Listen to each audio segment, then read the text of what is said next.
సైతాను యేసును శోధించుట.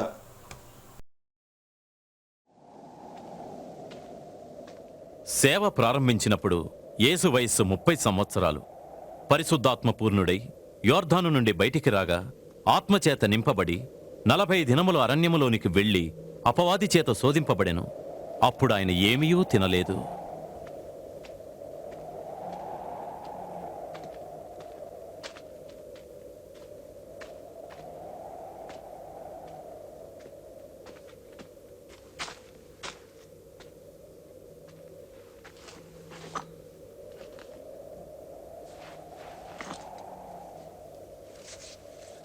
అప్పుడు అపవాది ఆయనతో ఇలా అన్నాడు, నీవు దేవుని కుమారుడవైతే ఈ రాయిని రొట్టెగా మార్చగలవేమో చూద్దాం.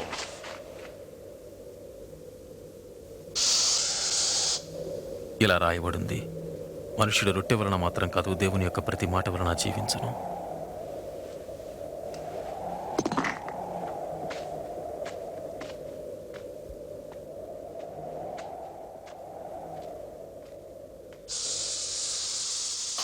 సాతానుడు ఆయనను తీసుకుని వెళ్లి ఒక్క క్షణంలో భూలోక రాజ్యాలన్నీ చూపిస్తూ, ఈ అధికారమంతా నాది, ఈ మహిమంతా నీకిస్తాను.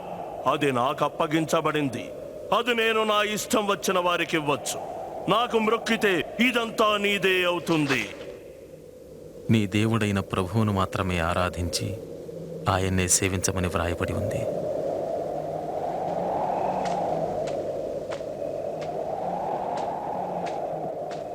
మరల సాతానుడు ఆయనను యెరూషలేములోని దేవాలయ శిఖరంపై నిలబెట్టి, నీవు దేవుని కుమారుడవైతే క్రిందికి దుముకు. నిన్ను కాపాడుటకు ఆయన తన దూతలకు ఆజ్ఞాపిస్తాడని లేఖనం చెబుతుందిగా. వారు ఏ రాయి తగులకుండా తమ చేతుల మీద నిన్ను ఎత్తి పట్టుకుంటారట. చెబుతుంది లేఖనం, నీ దేవుడైన ప్రభువును శోధింపవద్దు.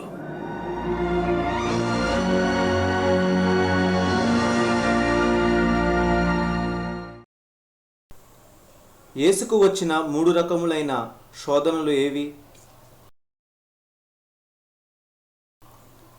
ప్రతి శోధనకు యేసు ఎట్లు జవాబిచ్చెను?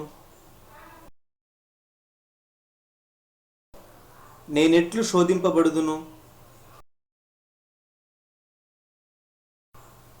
నేనెట్లు శోధనకు జవాబు ఇవ్వగలను?